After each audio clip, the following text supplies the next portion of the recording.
much for joining us today. I am Maureen Ryan, the Deputy Director of the Center for 21st Century Studies at the University of Wisconsin-Milwaukee.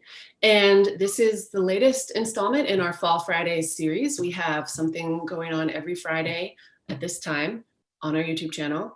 And today we're so pleased to have with us Thi Phu. She's a lecturer at the University of Toronto, and she's going to be talking about, well, the title of her talk is Warring Visions, Photography and the Vietnam Conflict.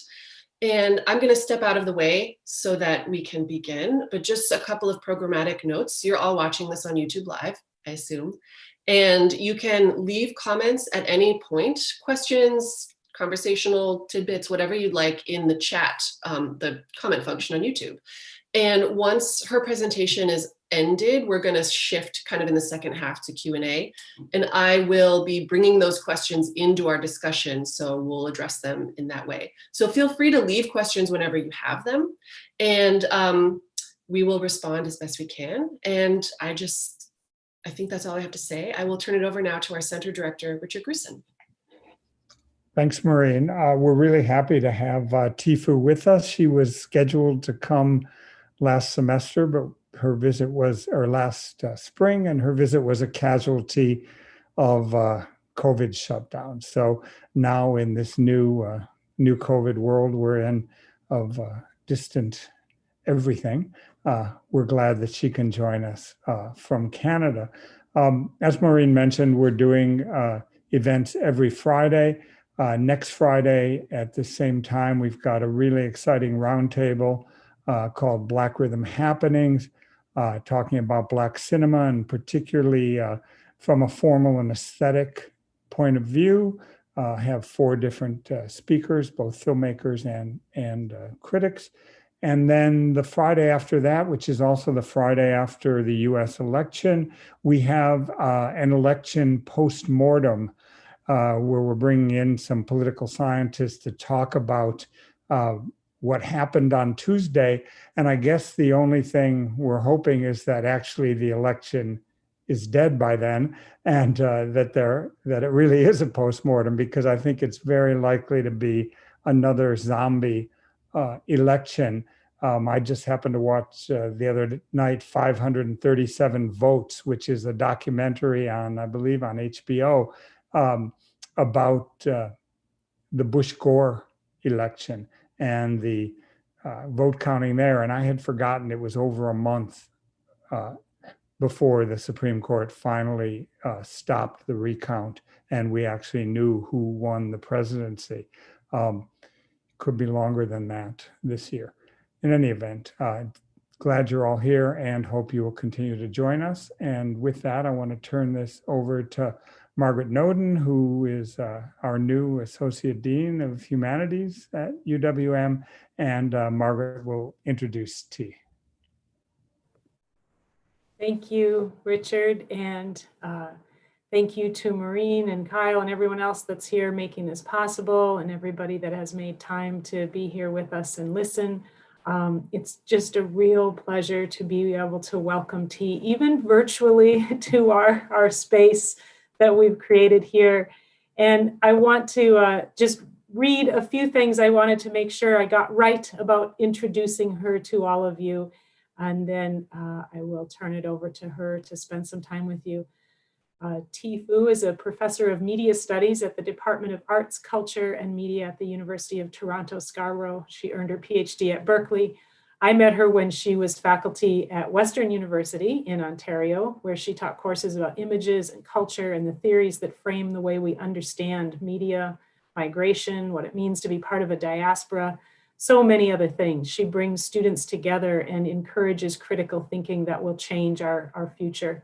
She's known for writing many important articles and books, including Picturing Model Citizens, Civility in Asian American Visual Culture, and the forthcoming Warring Visions, Vietnam and Photography, and also Cold War Camera.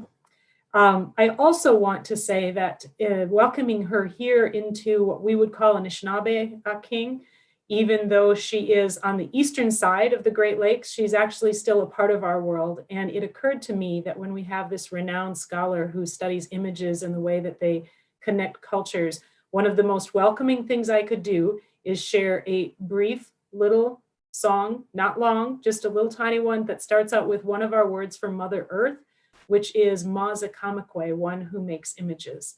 The other word, Shkakamekwe, is one who brings life forth. And I think that the way I have seen her work with students and with colleagues and everyone she encounters to bring new ideas forth about images, it seemed the perfect song. The words of it really are just to say that this force of reasoning and reckoning has 4 daughters, one in each direction, that spreads out through the world. So I will just share that and then turn that over to T. Shkakamekwe, Mazakamekwe, Shkakamekwe, good on a suck, Bamosiwaki, wait no, Wab no, Jawa no, Ningabiha no, hey ya, hey yo. Opchigo T for being with us today. Thank you so much for being here. Thank you, Margaret, for your wonderful, warm introduction. I am so honored and thrilled to be among you. And thank you too to Maureen, Richard, and Kyle for organizing this session. I was so deeply disappointed that I wasn't able to join you back in April because of various things, because travel is not possible and it's not possible now either. But I am so very glad to be present and to be able to share my work. And so I'll just start this. I'm just going to start the slideshow right here.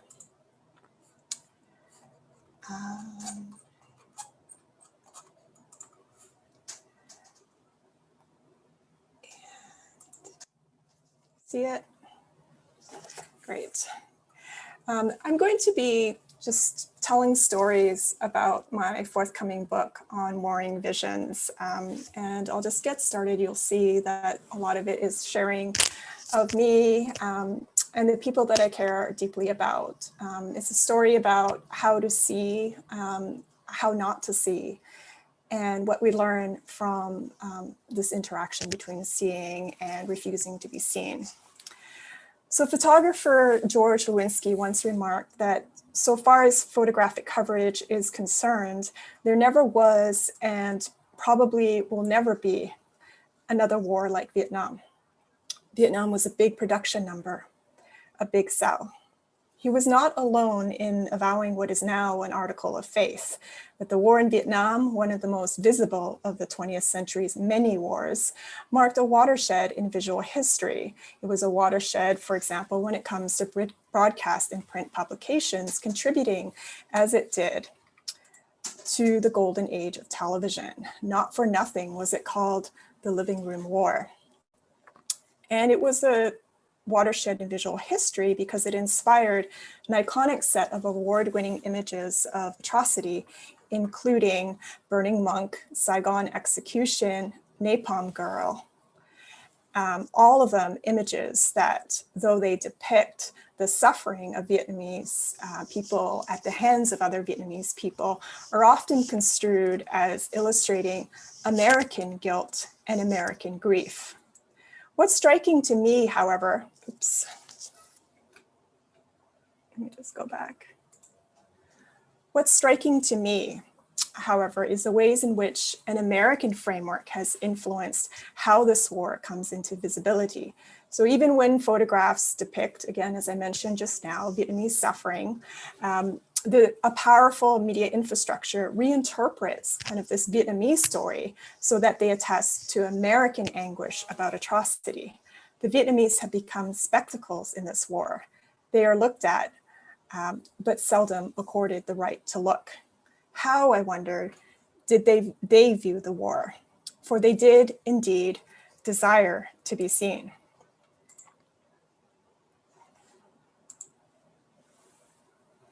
As a Vietnamese-born child newly arrived in Toronto in the 1980s, I wrestled with this visual idiom of spectacular violence, I tried to reconcile my fading memories of Vietnam with documentaries that then played on public television, a seemingly ceaseless loop of death and devastation.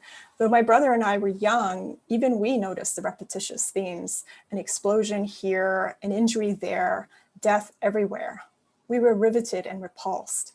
These documentaries had titles like Vietnam, a Television History, and The 10,000 Day War, but they might as well have been called The Never Ending War. So often did they air, and so interminable was their depiction of carnage, or so it seemed to me.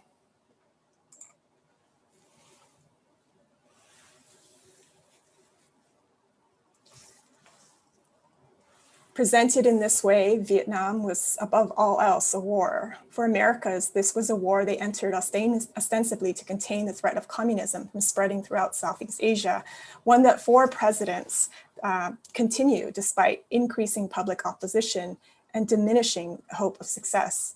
For Americans, this was a war that continues to haunt the national psyche with the ignominy of defeat. But there was little in this meta-narrative that resembled what my family recognized and held close: a country, a home, memories. To be sure, my family's perspectives were bound in many ways to this war and its legacies. But our experiences were not defined exclusively in terms of war, even as if they could not be wholly disentangled from this war, and certainly not in the way that played before our eyes. I knew, as do many Vietnamese, whether in Vietnam or overseas, that there was more to see. During the global Cold War, there were competing frameworks for seeing. Attending to their complex functions, bring to light alternative perspectives, which are crucial to challenging the seeming singularity and hegemony of a still dominant American worldview. My book, Warring Visions, provides a new visual history of this prolonged conflict by drawing on diverse methods, including oral history interviews with veteran communist photographers in Ho Chi Minh City and Hanoi, archival research in the US, Canada, and Vietnam, and discourse and visual analysis of images. Specifically, I detail the material conditions for the production of socialist images, the routes that these images traversed, and the impact of their international circulation, particularly in building solidarities with anti-colonial movements in the global South, and in an internal contest between North Vietnam and South Vietnam over what solidarity means, and the anti-war movement in the US, where the figure of the militant Vietnamese woman particularly resonated with feminist activists who, in their struggles with predominantly masculinist New Left leaders, sought revolutionary credibility by mobilizing around this icon.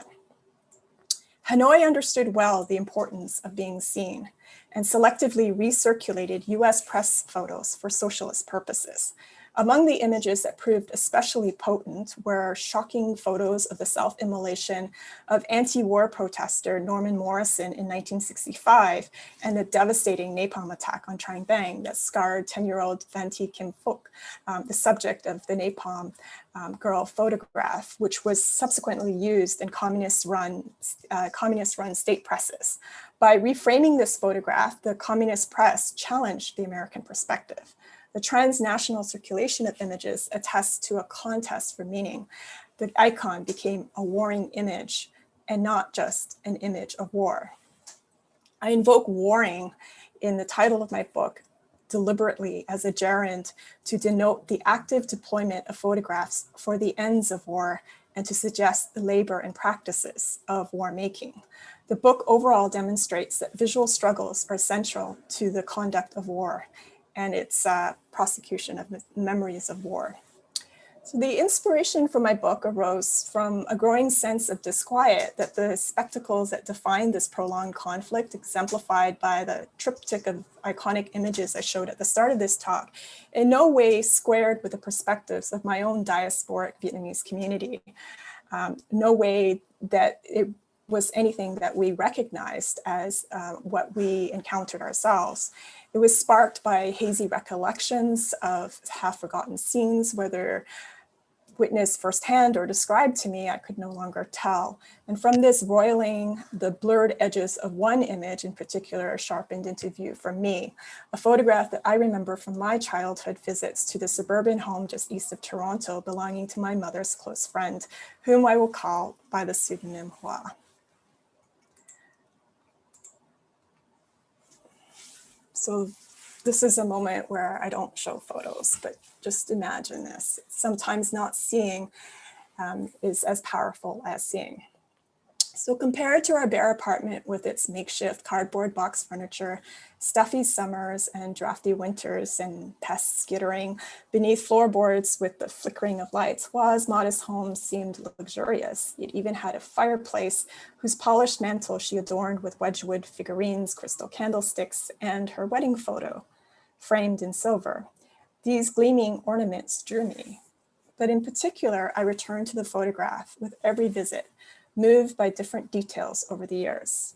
For a time, the tiara she wore as an 18-year-old bride beckoned. Here was a beauty queen awaiting coronation, alluring and resplendent. Then it was a magnificent turquoise Ford near which she posed, a chrome chariot to transport her to the drudgery, from the drudgery of the developing world.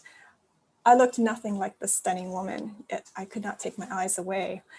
The photo sparked schoolgirl fantasies of shedding adolescent awkwardness. I wished to smile as she smiled. For years, I lingered on the foreground with its vision of youthful grace, its promise of a felicitous future. I do not know when exactly I thought to look, really look, at the background of this photograph. But then one day, I finally noticed the stacked sandbags, fortification against an unnamed threat, and the photograph's very mood seemed to sink. This family photograph, I realized, was also a war photograph. My mother's friend was married in a town south of Saigon in 1968, several months after the start of the Tet Offensive. The photograph then straddles two temporalities, gesturing towards the future while bearing the burdens of the present. The photograph evinces mixed emotions, both a joy to come and an all too present fear. To many Vietnamese, this is what war looks like, by turns a hopeful smile and an anguished scream. War improbably straddles battlefield explosions, mundane errands, domestic rituals, and more. For Hua, the photograph suspends the war on the knife edge between expectation and devastation. For her, the war ended in total ruin. Like many in this group of South Vietnamese who fled and whose sense of community coheres around a passionate anti-communism, the very thought of visual reunion or return to the North and to a reunited country is unfathomable. My book develops a concept that I call warring visions as a means of expanding the category of war photography, which in its conventional definition limits frameworks for seeing and remains fixated on Euro-American epistemological paradigms. Warring visions redefines the category or genre of war photography beyond simple illustrations to encompass the ways that communities engage images in symbolic combat. I invoke warring visions to denote how Vietnamese communities actively enlisted images to project aesthetic and ideological positions, the stakes of which were nothing less than legitimizing competing claims to the nation. Warring visions form part of an arsenal of soft power. They serve as a strategy for peaceful reconciliation, and they provide a means of quiet resistance. Just as importantly, the concept of warring visions reveals how Vietnamese communities deployed images to secure the moral resolve, political allegiance, and cultural memory of viewers. During the war in North Vietnam, the Hanoi-based Vietnam News Agency, or VNA, dispatched photographers to produce images in hopes of reaching the masses. The VNA established training programs for journalists and photographers who went on to produce images and stories that would promote their cause, recruit volunteers, and foster sympathy with anti-war organizations and other decolonizing movements. Despite scarce resources and rudimentary media infrastructure, the communist press sought to project a vision of socialist revolution through photography. At the same time, the proliferation of propaganda posters, which were displayed to peasants in the jungles where they were made, attests to the magnitude of the technical obstacles that communist press members encountered. Photos then supplemented and posters supplemented and indeed substituted for each other. These photographers shaped what the book details as a socialist way of seeing, a process that entailed purifying the taint of French and bourgeois influence from photography, a technology that, depending on whose history you read, was introduced to Vietnam by their colonizing administration, developing a style amenable to revolutionary ideals in a distinctly unapologetic way. This photograph, published in 1957 on the cover of the V&A publication, Vietnam Pictorial, exemplifies the communist stance on propaganda, depicting children at play in a field of impossibly large and implausibly hued flowers. The photograph seems painted in luminous tones that make plain its fantastical contrivance. It's not trying for kind of a realism at all. This painted photograph makes no effort at naturalism. Rather, the photo overtly conjures a socialist future that had yet to come. In the post, and so a lot of my work is about kind of how this aesthetics of socialist ways of seeing is ultimately about socialist futurity. And in the post-war late socialist period, the Vietnamese state drew on communist photography to shore up an official narrative of reunification and liberation, as evident in this touching photograph by Va An Khanh of embracing matriarchs, which offers a powerful allegory of national reconciliation. One is the grandmother associated with North Vietnam and another with South Vietnam, and finally they could join together as a family. So Warring Visions explores Vietnamese photographs produced by dispersed communities in North Vietnam, South Vietnam, and across the diaspora. Vietnamese communities are as disparate as the wars that split them apart, as contradictory as the memories that shape their post-war lives, and as distinct as the photographs they made to prosecute this war and to reflect on its traumas. I was especially keen to examine the opposing side represented by South Vietnam, where my own family is from and where I was born. But the problem with losing a war in a nation is that one's account rarely registers in official records. When it comes to documenting the visual narratives of the South Vietnamese, the side that lost in 1975, archives have posed a challenge because of their fragmented and messy state. So part of my book is really about how to reckon with the state of mess of the archive. In the US, where Vietnam serves as a sore reminder of military defeat and national humiliation, public memory remains, as we have seen, preoccupied with American experiences. And as is well known, the Vietnam Veterans Memorial in Washington, DC details the names of American GIs killed in action, but omits the names of their South Vietnamese allies who were also killed.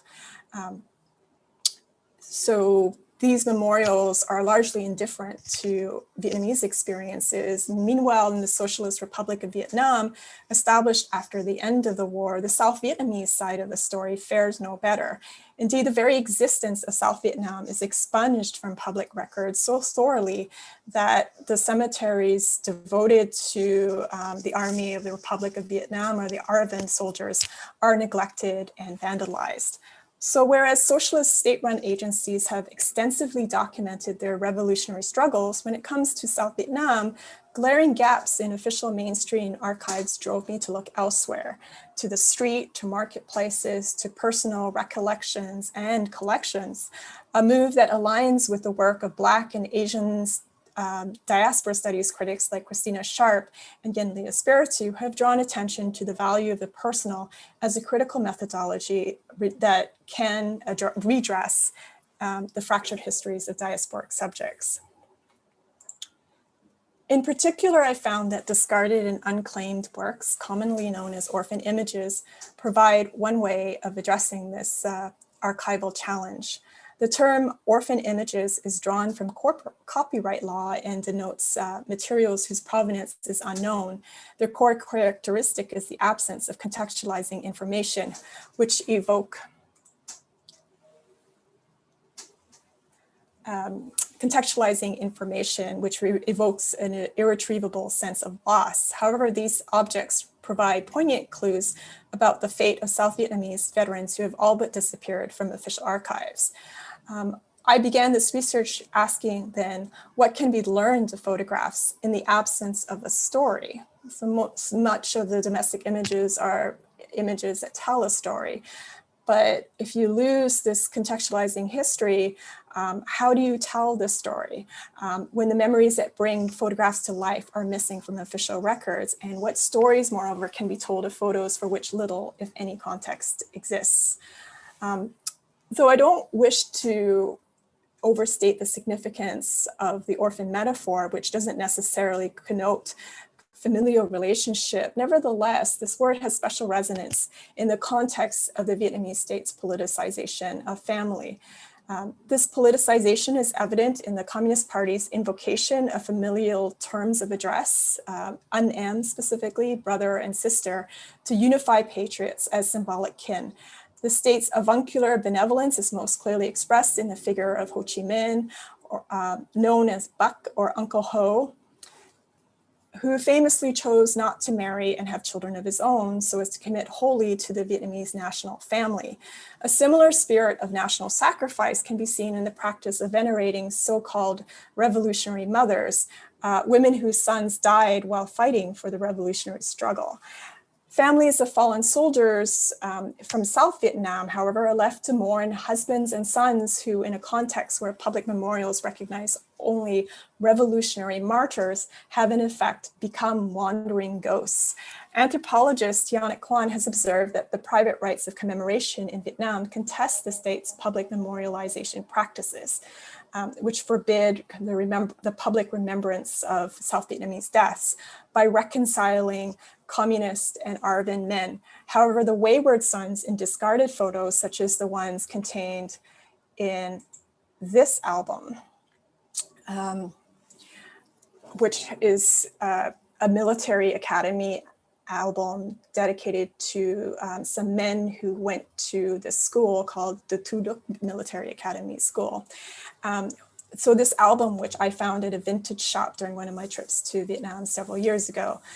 So the men contained in this album may never be reunited with their owner or their families. I'd like to look closely then at some length, actually, to consider at this album, to consider how it invokes discourses of domesticity to grapple with colonial legacies, with national aspiration, and with diasporic loss. So this album's mode of assemblage and its highly gendered depiction of military trainees at work and play projects a form of visual kinship. The album, which, while not a conventional example of family photography, nevertheless consists of domestic images where they convey what I'm arguing is a fraught sense of family. The Tu Duc Military Academy album chronicles approximately 5 years from 1951 to 1957, a fraternal affiliation and homosocial community amongst the men who trained for service with the US allied government of South Vietnam, who then fought against communist North Vietnam as part of the ARVN. And it was most likely compiled by this man shown on your screen right now, whom I will call by the pseudonym Quy, and whose identifying details I will redact for the purposes of this presentation, precisely because he almost certainly desired not to be remembered. The album shows that, and the reason for that is that the album shows that he eventually became director of Saigon's secret police. And so after the war ended with the defeat of the South Vietnamese government in 1975, he would have been targeted for political re-education and worse. The Tu Duc Military Academy is located in Northeast Saigon and was established by the French in 1951. And its mandate was to train a colonial Vietnamese army. So the album is bound by a loose cover of cracked leather emblazoned with a stylized knight, thus memorializes the school and its fraternal community. The photographs in this album include studio portraits of uniformed officers with framed with deckled edges, and snapshots of men at target practice, during drills, on vacation, at tourist destinations, abroad, and at rest, embracing in bed in expressions of intimate communion. When we consider that the activities of this in the photographs are all organized around the men's shared military experiences, the album can be seen to express a kind of keenly felt fraternal love, developed and deepened as part, and it's love that is part of a story about war that was still unfolding. So though these are school photos, the images are domestic because of their depiction of fellow feeling, what I call in other projects, a visual kinship, one that's all the more poignant because the album can be seen to anticipate intimate estrangement, even destruction, in the face of political loss. And one photograph in particular stuck out. In this painted photograph of a lone cadet standing in the distance of a public garden on the grounds of the academy, Quy, who made the album, wrote this inscription on the reverse in Vietnamese. This is the translation. The Vietnamese flag flutters crisply on a clear day.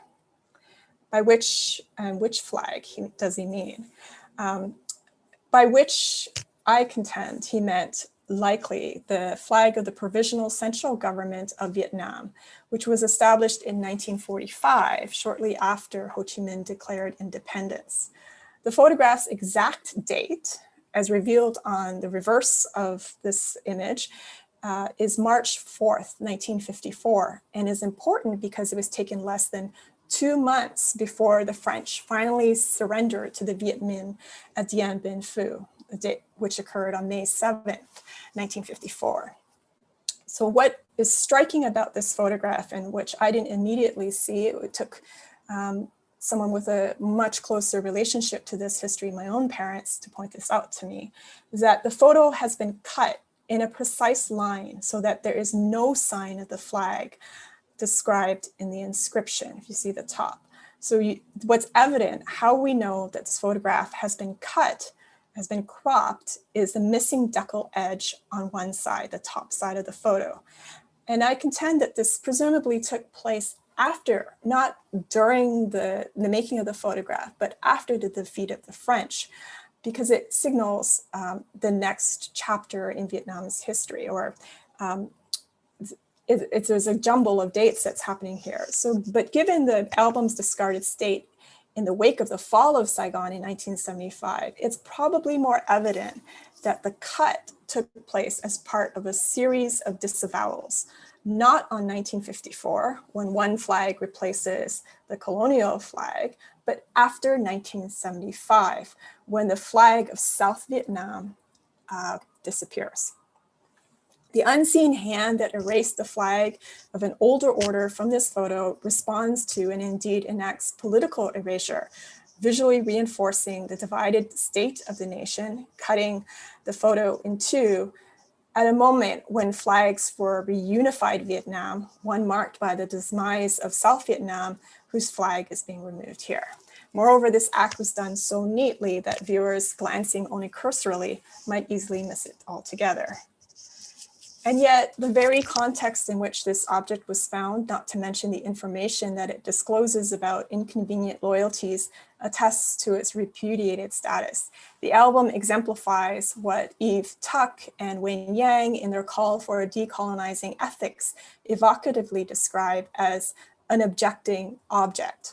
Reconstructing the ties that bound the men in this album to each other means reckoning with and doing justice to, respecting what Martin Manalanson describes as the quintessentially queer stuff of archives, its mess.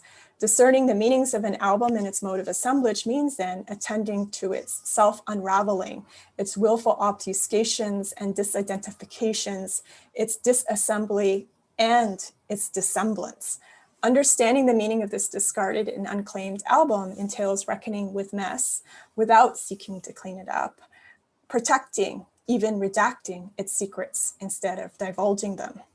The glimpses of fraternal affiliation provided by the album activates the potential for another form of kinship, but one that must confront the limits of its irrevocable estrangements.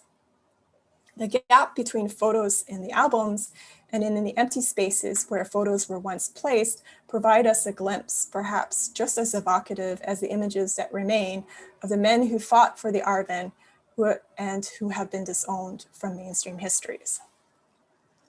So warring visions of anti-colonial resistance and national liberation were registered in photographs that widened the scope of how war came to be seen, felt, and known.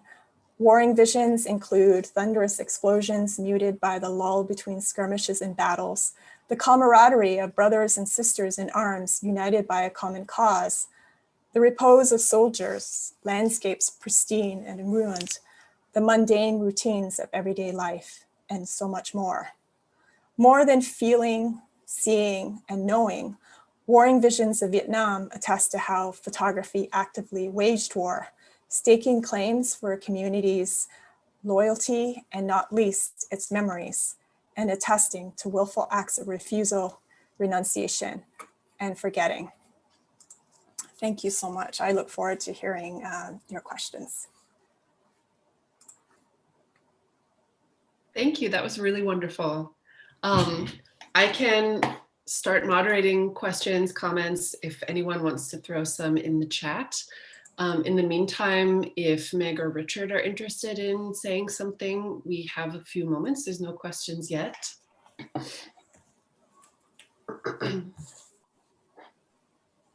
Margaret's talking in our private chat in the Zoom that she has things lingering in her mind from our conversation. So I don't want to put her on the spot. Well, I'll say something, just an interesting, for me, observation about that last photograph. I guess first I'll say thanks for the talk, and it was really, really good. And the images, those photos at the beginning especially, brought back a lot of memories for me. I was a kid growing up watching TV and seeing those early black and white photos in Life magazine and elsewhere, and they were so powerful.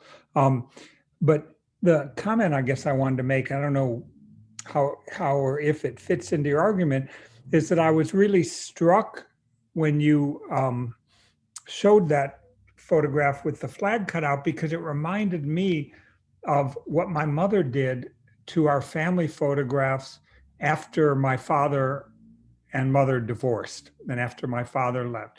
And she then took them and cut his images out of several of them and then made new photo albums without him there. And that parallel, I think, is at least speaks to this question of, that you brought up at the beginning when you talked about that photograph and saying that it wasn't a conventional photo album, family photo album, yet it made me think that there might be even further affinities between what a family photo album does and what that album does, and particularly through that elision of, a former unhappy past. So. That's a really lovely insight, and I'm glad that you saw the parallels. I've sometimes been challenged when I speak about this particular album as a family album, because the one striking challenge is that critics often suggest, well, how capacious do you want to define, like how capaciously does one define family? And it's not, to me, it's not kind of what's at issue is not the definition so much. Like I'm not interested in kind of determining the generic parameters of family photography or even war photography. I'm interested in kind of the effective function of that particular set of images. So Richard, when you were describing how your mother was reconstituting the family through this elision and excision, that really speaks nicely to it, because at that moment it's just like a family remade, but it's also about kind of the estranging of families. So we think about kind of this album as about something so intimate that one would recognize. These are the people closest to you, but the people that are closest to you are the ones that are so also quite removed from you, who become strangers. And so if you thought of in national terms, where kind of the newly constituted state of Vietnam is supposed to be kind of this reunited family, that's really enacting kind of the prodigal sons who had to make these cuts. And the ultimate cut is losing the album. I can't say definitively how this album was lost. I just know that it's not with its owner. And I definitely know that, you know, given his profession, he would not have wanted to be identified with the album. It's for the sake of survival.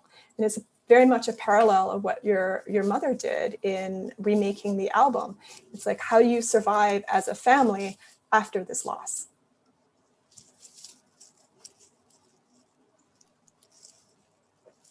So Margaret said she had a question she'd like to ask too. Yeah, I'll jump in. I always have a million questions when I hear T speak, so I'll just say the things coming to mind immediately. One would be about how you see images helping to reconstruct the cultural diaspora of the Vietnamese. I mean, some of what you're talking about is a very north-south separation, but then there's also now this global dispersion of people being so many different places. So that was one thing that I was thinking about, just commenting on how you see your work connecting to that. Thank you so much, Margaret, for that wonderful question. And I think I should just take a step back and say that, you know, when I speak about an American framework for viewing, or what others call an American worldview, that something similar could be happening when people when they think about the Vietnamese perspective. Just as the term American worldview or American framework is actually far more heterogeneous than has been allowed for. There's no monolithic American worldview. All you have to do is look at the anti-war movement to understand that there was not a consensus on kind of the legitimacy of this war, or how to see the war. So I think that the term itself has been misleading and misunderstood. In my own project, I'm interested in Vietnamese communities, but try to illuminate that there is no one Vietnamese community. And while there was no time to really elaborate on it, the case study for that is the figure of the revolutionary Vietnamese woman, who is kind of a prominent figure for solidarity movements within the 1960s and 1970s internationally to rally around. And she came into prominence through kind of the North Vietnamese framing of kind of the significance of this figure. But in that brief image, the slide that I showed you, there was a South Vietnamese version of it too. So you're right that mostly I'm interested in kind of the ongoing, for my generation, the post-memory generation, the ongoing tensions between North and South that affect particular waves of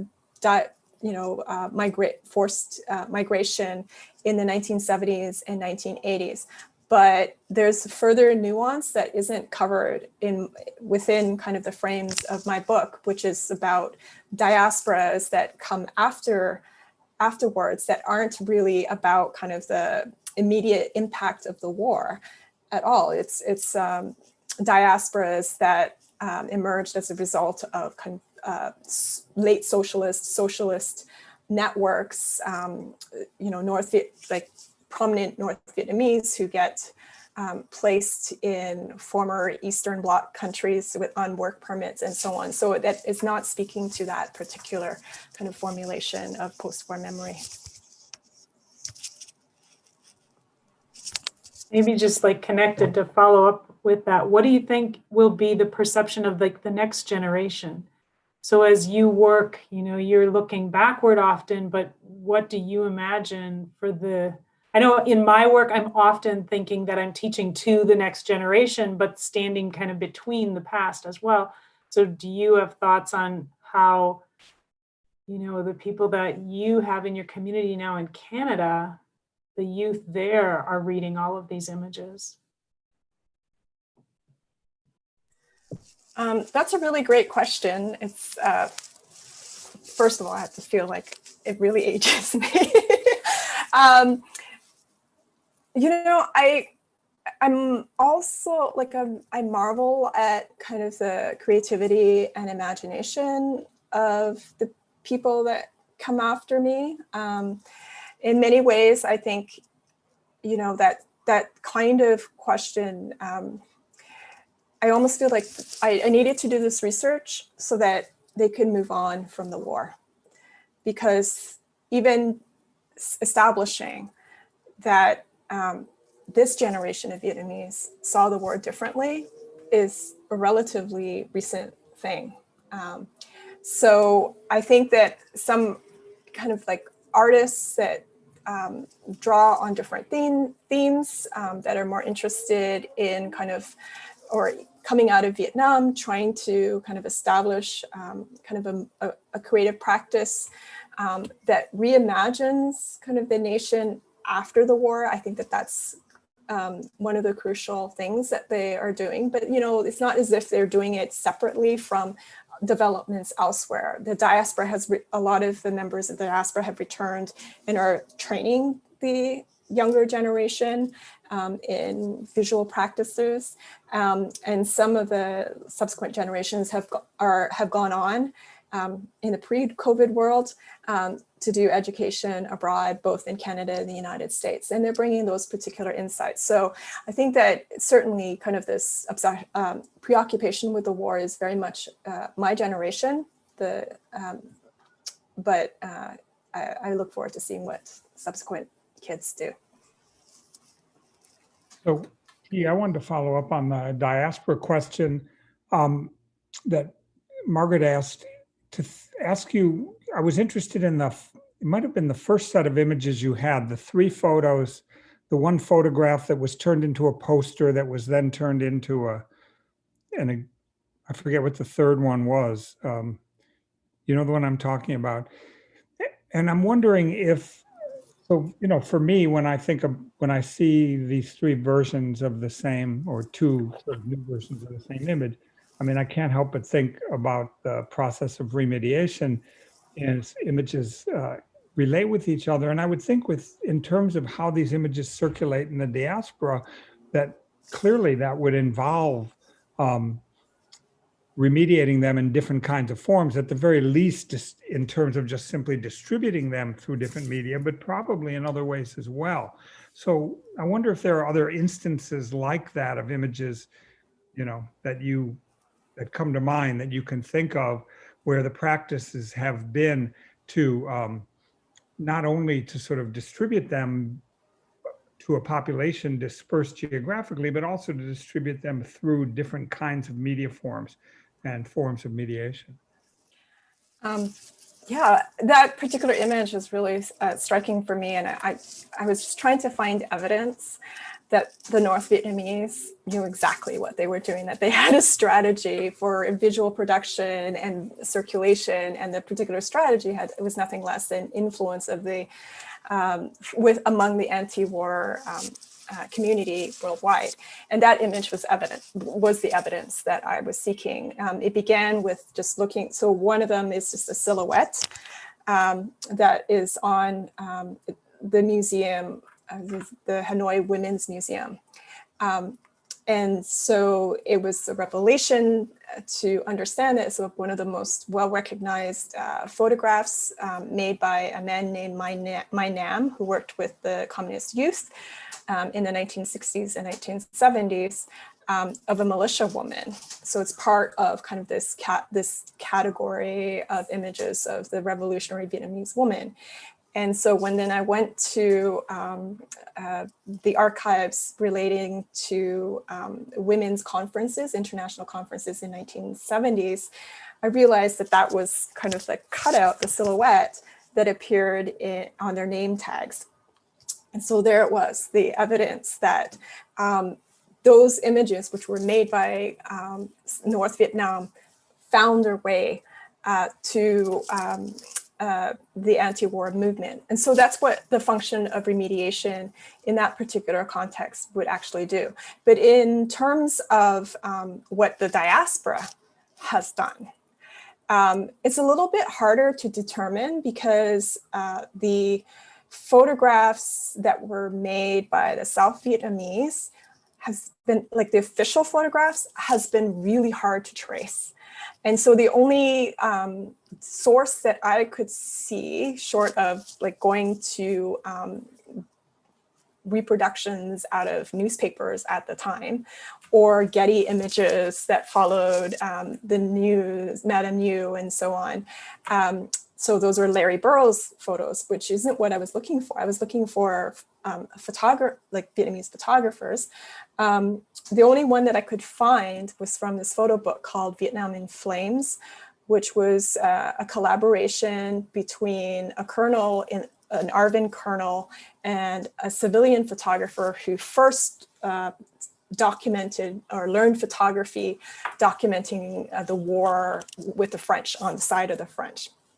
So this collaboration really focuses on kind of the aftermath of the Tet Offensive. It was 1968. So Vietnam in Flames is the English title. I've never been able to track the Vietnamese title, the Vietnamese version of this photo book. But the word Vietnam in Flames is a translation of the Vietnamese word. It's a literal translation. The Vietnam Khoi Lửa is the term, and Khoi Lửa just means war. So it's a play on words, and it speaks to how you speak about war from the Vietnamese perspective. So I located this photo book, and it turns out that one of the collaborators, the colonel, had become part of the Vietnamese diaspora and was located in Southern California. I could not interview him. He's quite ill, and it's just not possible, ethical to interview someone who isn't able to answer quite well. But it's quite interesting to see how he how he developed photo networks amongst the diaspora and trained, other diasporic community members to take photographs. And there's like a side conversation about whether or not those are good photographs. And that's not the core issue or core concern of my book, the kind of aesthetic concerns. I'm interested in aesthetics, but I'm more interested in the politics and the cultural work of the style of photography. So his work has then been incorporated amongst kind of memorialization practices with that generation, like the post-war generation of the Vietnamese diaspora located in Southern California. Like he eventually resettled in, I think, San Jose in Southern California, which is kind of the epicenter of that generation. So to answer your question, I mean, it's the contest over images didn't end after 1975. His images get remediated, but it's not like Hanoi didn't notice that that they existed. And in fact, the textbook, the history of photography that was published by the Vietnam News Agency, their version of the history of photography in Vietnam mentions it and says, that's not war photography because it was so full of contrivances and manipulation. That's just propaganda. And that's when I realized we don't have like a good enough theory for propaganda because, the state communist agency whose very job it is to provide kind of like a socialist vision, if that's not propaganda, what is? So this is kind of yet another reason why things like aesthetic judgment are kind of secondary. Because that would be a very easy way to dismiss pretty much every single photograph that I talk about in my book. So I wanted to know kind of what manipulation is doing and how different forms of manipulation and what functions it serves in reconstituting the community outside of Vietnam at that moment.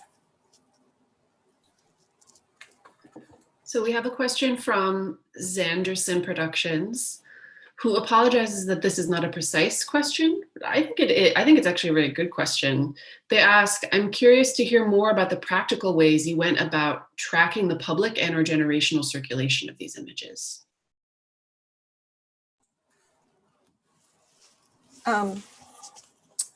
The kind of research methodologies that I undertook with this project, it had to be somewhat eclectic. So it began with going to kind of the conventional places, like the usual places, where you would expect to find kind of archival records to be held, like special collections. And I realized almost immediately that there would be limitations to this. So to understand, you know, as I mentioned in my presentation, the side that lost, how it survives, I just, you know, I followed the trail that others have taken before me, artists who have paved the way, who demonstrated that there were kind of these remainders of the visual record of the war. It's just not where you would expect to find it. The work of other diasporic studies scholars who have turned to their personal collections demonstrated to me kind of the importance, the neglected significance of kind of the stuff that you have in your homes that might be held in boxes, or as what my parents did, they always felt it was valuable. So they scanned it and set it to schmaltzy diasporic music. So it would be, they had like the full kind of sonic effect of seeing and hearing kind of these memories that were about war, but yet not just about war. I'm not entirely, does that kind of answer your question? That I turned to kind of the official archive, the mainstream archives, the places where one would expect across 3 nations. And then I had to turn to kind of personal collections and recollections in order to uncover kind of the things that the mainstream archives would not reveal to me. My sense is that that's what the question was about. I think that's a really interesting, and it seems very practical way of going about that kind of research. If you wanted to follow up though, question asker, feel free to refine in the comments. There is one other question from Xin Huang. And that is, this is also the period when color photos became popular. So could you comment on the transition from black and white to color photos, and maybe speak about whether there was an impact on the representation and perception of the war with that change? Thank you so much. Is it Xin Huang for this question? I speak at greater length about color in the first chapter on socialist ways of seeing. It's a very important question about what makes this a watershed in visual history. So one of the reasons for that, as you noted, was the prominence of color, of television, and one of the ways that the history of photojournalism and the introduction of color to photojournalism was to compete with the realism of television. And so some of the most famous spreads in Time Life magazine were Larry Burroughs's photo essays, which were splashed in like vivid greens of the jungle and the grittiness of the mud that of kind of monsoon rains and so on. You can conjure, I don't need to show the photo to conjure up kind of the bloodiness of the war that is depicted in Larry Burroughs's photos. So what's striking to me in one of the photos, the images that I showed on my slideshow, it comes from Vietnam Pictorial, which, as I noted before, is an illustrated magazine. It was produced by, it's currently continues to be produced by the Vietnam News Agency. So it's very much a state agency, and its purpose is explicitly propaganda. It was produced in multiple languages, Spanish, English, I believe Chinese, and distributed to friendship societies around the world.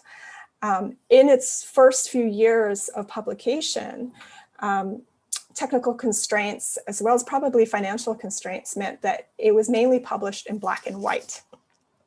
So except for the masthead, which was in yellow or red, sometimes blue, most of the stories were in black and white. And yet, slowly with the cover that I showed you in 1957, you start to see color appearing.